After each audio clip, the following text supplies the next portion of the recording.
This time on Poll Hub, our America Now Index is on the move. We're going to dig into all the metrics to see how Americans are increasingly feeling optimistic, at least about some things. Then, what Americans think about the risk of climate change has an awful lot to do with their political affiliation. No surprise there. But also their age. We're going to dig in on that one. Finally, Lee's fun fact is all about the beach. Well, it involves the beach and, okay, it's post-Memorial Day, so anything to do with the beach is a good thing, and that's how we're going to talk about it. Let's get to it. And hi, everybody. Welcome to Poll Hub. I'm Jay DeDapper, Director of Innovation here at the Marist Poll. And I'm Mary Griffith, Media Director for the Marist Poll, sitting in for Barbara Carvalho today. And I'm Lee Miringoff, Director of the Marist College Institute for Public Opinion. And you're not Barb.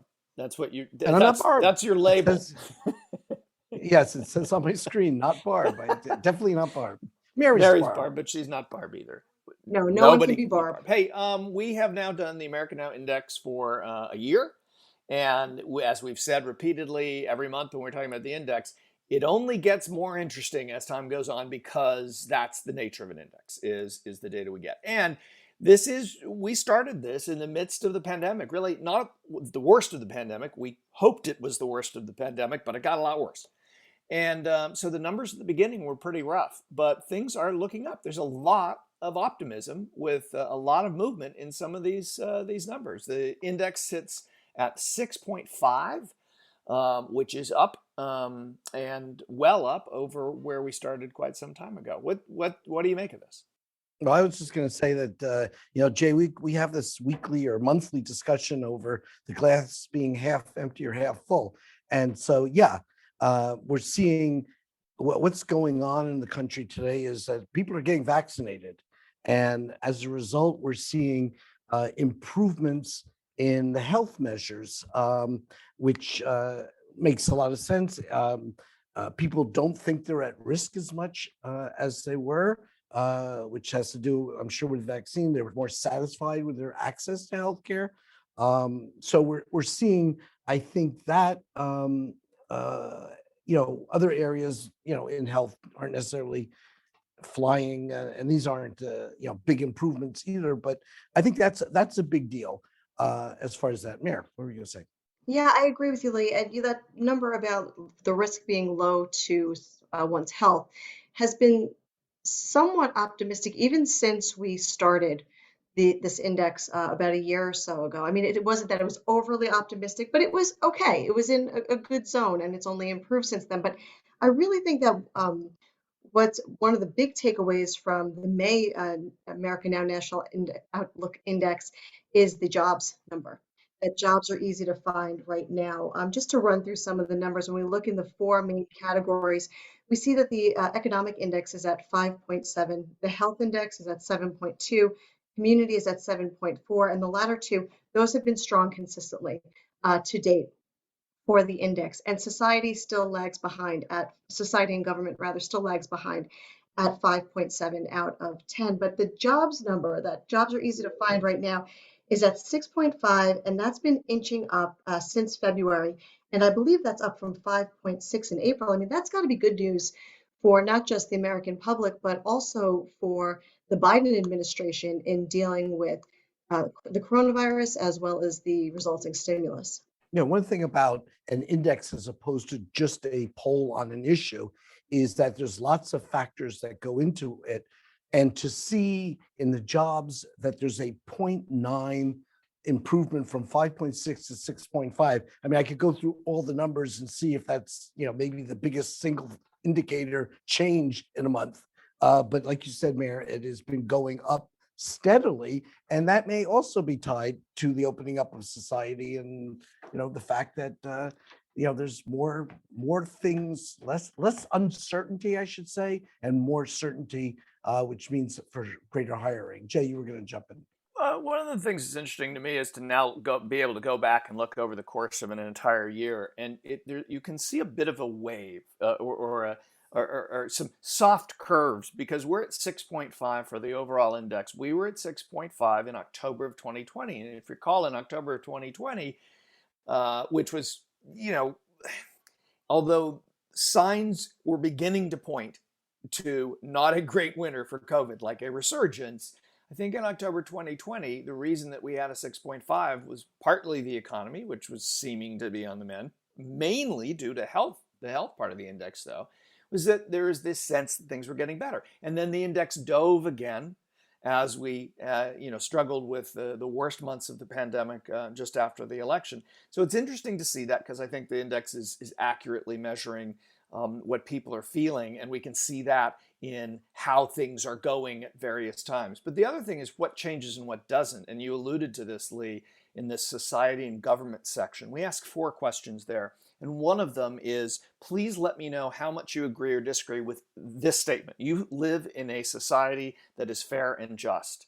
And that started at a 4.7. It was one of our lowest numbers. There was an economic number that was lower in June of 2020, but it was one of the lowest numbers. It never has gotten above a 5. It's never gotten below a 4.5, and it sits at a 4.8. While other numbers have fluctuated, especially in the economy and on health, this is one that I think it remains kind of unfinished business, if you will.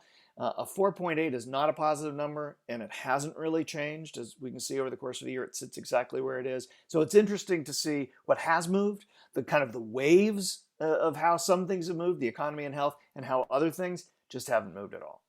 Yeah, I think that's very, very true. I like your point, Jay, that this is very reality sensitive as an index. And again, individual polls, bounce along, but this has lots of ingredients into it, and it sort of, makes for a good reality test. One of the things I would like to say on the index, and when Mary was looking at the health and community, and they are green in our, the way we scored at 7.2 and 7.4, but the economy and this government society measurement at 5.7. There's quite a gap here between those, and 7.4 is our best number, and therefore, as one of the 4 measurements, and therefore it looks awfully high. But maybe in another day, in another time, we'd have 8s and 8.5 and things like that. Well, we'll see. I mean, that's that's one of the interesting things about starting the index where we did at this kind of low point, not purposefully, but what is the top? Where can this go? I think that's one of the interesting things to watch. Mary, you'd mentioned on the economy, the jobs number, which had jumped so much. It is interesting, though, that, like, for instance, the good time to make an investment has dropped. At no point over the last year has that been over a 5.5, which was last month, April, and now it's back down to a 5.1. Does that reflect the sense that, while jobs are easier to find, the economy, people still don't feel like the economy is completely out of the woods, you think? I think right now we're in a very tentative position. I think that's what people have been feeling all along with the overall economic index, and certainly their outlook toward finances. I don't think we're out of the woods yet. I think there's this glimmer of hope that things are on an upswing, but I think people are still kind of holding back a little bit before they go out and make purchases. I think they're still being very cautious about their family finances and where they go from here. And I alluded to this earlier, the index is about the mood of the nation, but of course, Americans' moods do impact politics. And so we may think that the midterm elections of 2022 are a long way away, but they're really not.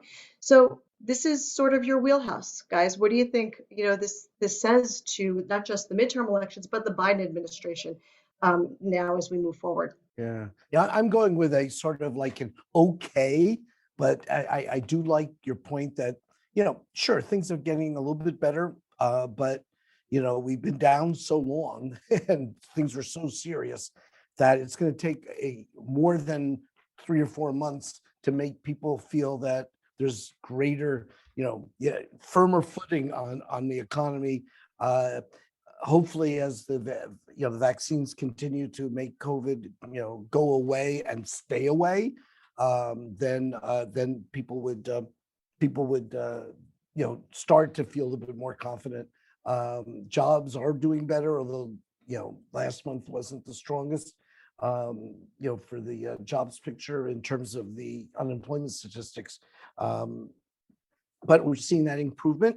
Improvement's a good thing. I would comment on the overall 6.5 that until we get people having confidence in the leadership positions, for people making decisions, and to address the fair injustice or lack thereof in our society. Those two being both under 5.0 is going to be very hard to kick up that overall index, the outlook index, from 6.5 if those two remain below 5.0. So, to argue against myself, yeah, it may go up, but it's not going to go flying to the sky unless some of these other things get addressed. And those are tough issues. I mean, that's nothing you can legislate into instant change. Mary, I'm reminded to your question about the politics of it, that in politics, you generally want your recession, your bad news, your disasters. You want them in the first part of your term, not the last part. And if you're Joe Biden, this is a slow climb up, but you'd rather have this slow climb up now and then have it move faster, as you get closer to the election, or Democrats or whoever, than you would want to be, blasting off right now and then have the risk of a dive later on. Doesn't always work out. Reagan managed to, 82 was a disaster for Republicans in the House because of what was going on, but by 84, it's fine. You can pull this up, throughout U.S. history, especially in federal politics or national politics. But I think in this case, if you're in the Biden administration and looking ahead, or you're Democrats and you're looking ahead to the midterms, I think you're saying this is actually looking pretty good from a historical perspective, unless there is that U-turn in any of these big areas. But they need these numbers. Biden needs a big kick because history is not on his side when it comes to the midterm. Sure. We start thinking about the House and the Senate. So I guess the expectation, one of the things I was thinking about while you guys were talking was also one of the speakers in Mary and my class this semester was talking about, one thing is going to, or I should say, three things that are going to affect Biden are COVID, and COVID.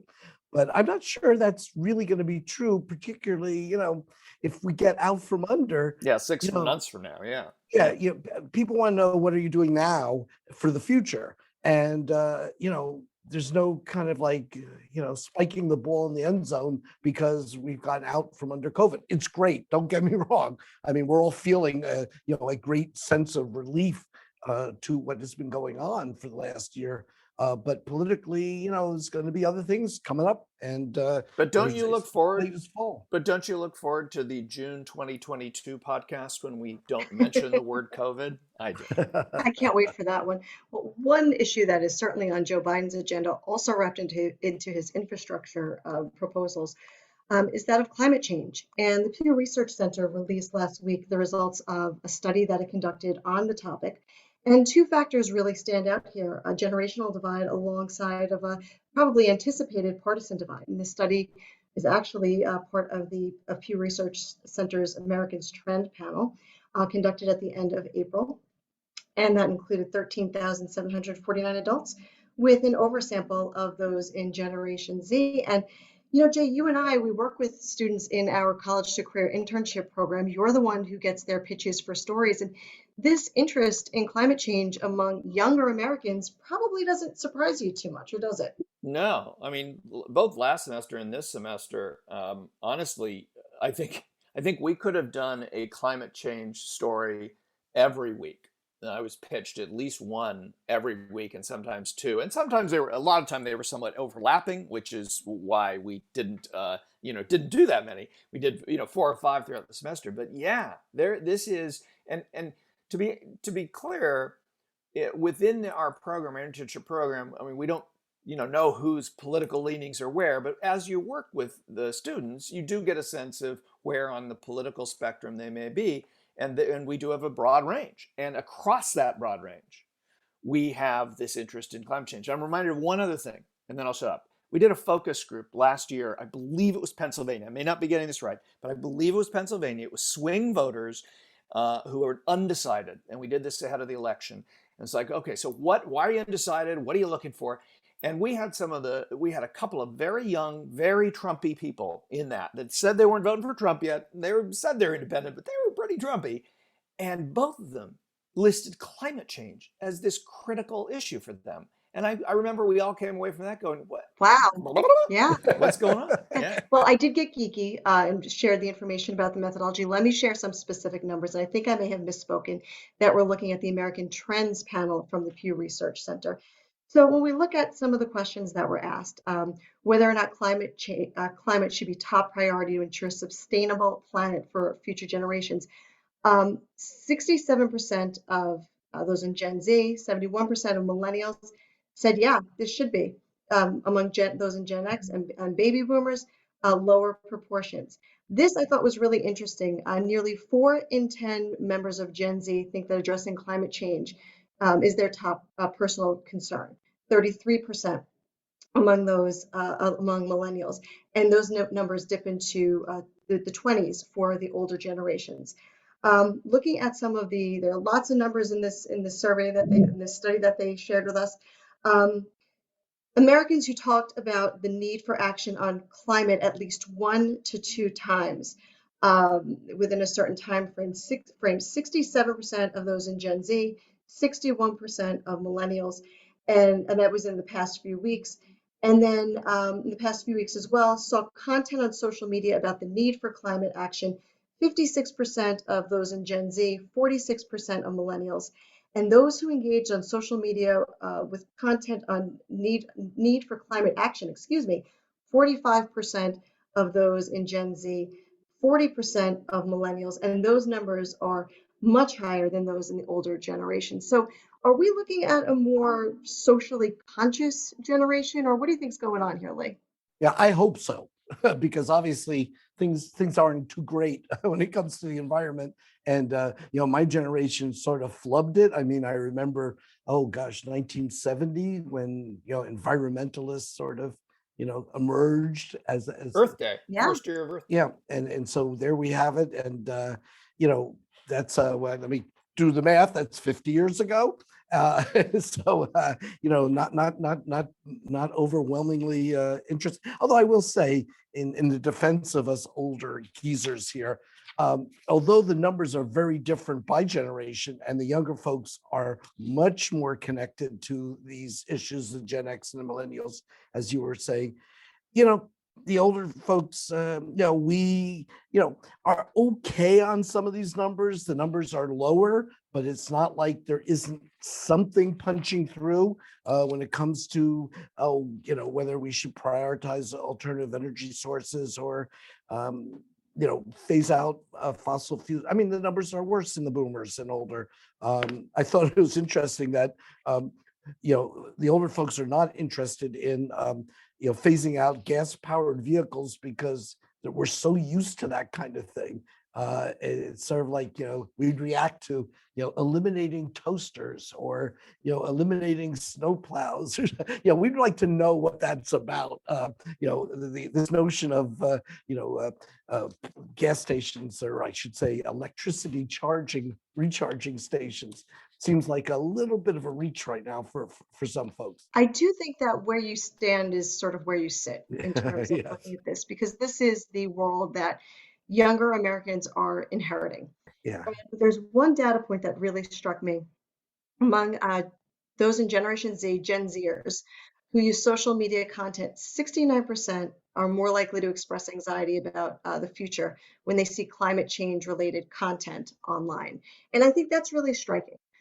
Because it is true that they're going to have to live with the environment, the atmosphere, the conditions that are passed down from other generations. But as Pew does point out, the older Americans are more likely to vote than younger Americans. But you've got younger Americans who are driving this issue and this discussion. So what does this mean politically? Well, I mean, climate change has not been a single voting issue, and there aren't many of those that really drive. I mean, abortion is one, guns is another, mainly on the conservative side, and so climate change, to the extent that it is an issue more for liberal Americans than for conservative Americans, I think has the potential to be that. It hasn't been. We did a story, in fact, during this semester with the interns. One of the stories they did was about the comparative importance of climate change compared to other issues. And Americans just don't list it in a, it's not a top 5, not a top 4, not a top 3, or hasn't been until you get to the generational thing. And then it is. So it is this top issue. So I think politically it's a difficult thing because it isn't there aren't single issue climate change voters. And when you don't have single issue voters on an issue and there is a big partisan divide on that issue, then it's used as a wedge. And can climate change be used as a wedge? It is being used as a wedge and has been, I think, effectively by Democrats more so than Republicans. But does that mean, we're more likely to actually address it in a meaningful way? I don't know. One thing that does stand out to me in this poll is that while there are big differences we've been talking about, there's not so much difference about have you personally taken action to help address climate change within the last year. So you talk the talk, have you walked the walk? And 32% of Gen Z said they have, 28% of millennials, 23% of Gen X, and 21% of boomers. Yeah, there's difference there, but 1 in 5 boomers have done something. 1 in 3, Gen Z, Gen Zers, Zoomers, whatever they're called, have done something. That's not, in terms of the number of people and the percentages, it's just not that big a difference. So we talk about it, but how much are we doing about it, or are we willing to do about it? But to the point that Mary was talking about from the Pew study, I mean, there is so much, people think so many different sectors are not doing enough, that they're doing Right. too little. Large businesses and corporations, ordinary Americans, the energy industry, your state elected officials, even when it comes to whether you as an individual, which is a different question, but something you alluded to, I mean, the only group that people think is, doing about the right amount or too much are environmental advocacy groups. Well, you're not going to get there. You're not going to get it much anywhere else. Yeah. But again, so there's You mean plenty the of room. Pope's Catholic? Is that Yes, what you're trying to say? yes.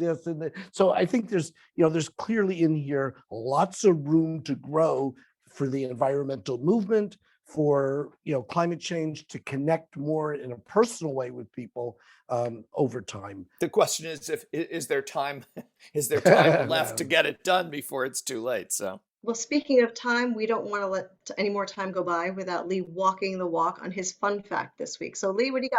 Well, this is a sort of a throwback to an earlier era, and when we talk about these numbers, you're going to think we should have thrown it back further. But so 1982, we dug into the archives at Roper Center, Cornell, and found a study that done a survey by Audits and Surveys.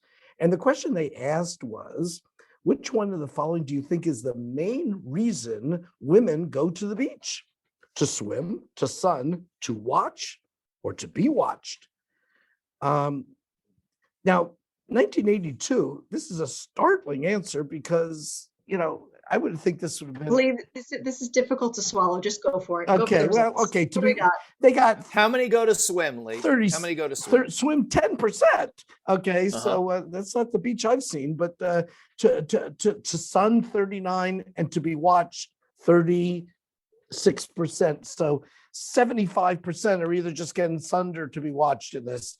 And that's why people go to the beach in 1982, according to women. Americans. Go to the That's beach. right, women. Remember, it's women according Yes. to the Okay, so this is really an odd question. First of all, would you even think of asking this question today? I don't think you could ask this question today. And honestly, when I saw this Marist poll in the Roper Archive and iPoll, I thought this was probably 30 years before the poll was actually asked. I was stunned that this question was even asked in the early 1980s. And I'm sorry, but I don't want to be watched when I go to the beach. I just kind of want to hang out and listen to the waves. So yeah. There you go. Jay, are you as shocked as Mary and I are? Yeah, I mean, we did the interns this past semester looked up old questions. Did a great story about crazy old questions that seem very out of place from the 30s and 40s and 50s. And when I read this, I didn't actually look at the date. I read this in our rundown, which is our written description of what we're going to be talking about. And I said, oh, that's cool. They went back to the 50s and found another sexist question. But no, they just went back to the 80s to find a sexist question. So the more things change, et cetera, et La cetera. plus la change, yeah. Yeah, there you go. Well, that doesn't mean that I don't want to go to the beach, regardless of the reason. I like the beach, and it's after Memorial Day. And so this question, as sexist as it is, at least puts me in a good frame of mind. And that's going to do it for this edition of Poll Hub. Poll Hub is a production of the Marist Poll at Marist College in beautiful Poughkeepsie, New York. I'm Mary Griffith, and Poll Hub's executive producer. Casey Schaff is our production supervisor, and Marcello Bettman is our trusted editor. Thanks, of course, to the Roper Center Archive at Cornell University. They provide us with the ability to look back at survey questions and results over the decades. And don't forget to check out our short series of online learning modules. They can be found on maristpoll.com. The Marist Poll Academy is where we give you the 101 on polls, methodology, and so much more. Oh yeah, and it's free. Of course, if you have questions or comments, reach out to us on social media. We're at Marist Poll on Twitter and Marist Poll on Facebook and Instagram. Finally, if you like what you hear on Poll Hub, please consider leaving a review on your podcasting app of choice. Positive reviews help others find us. And while you're at it, go ahead and subscribe. Thanks so much for joining us. We'll catch you next week.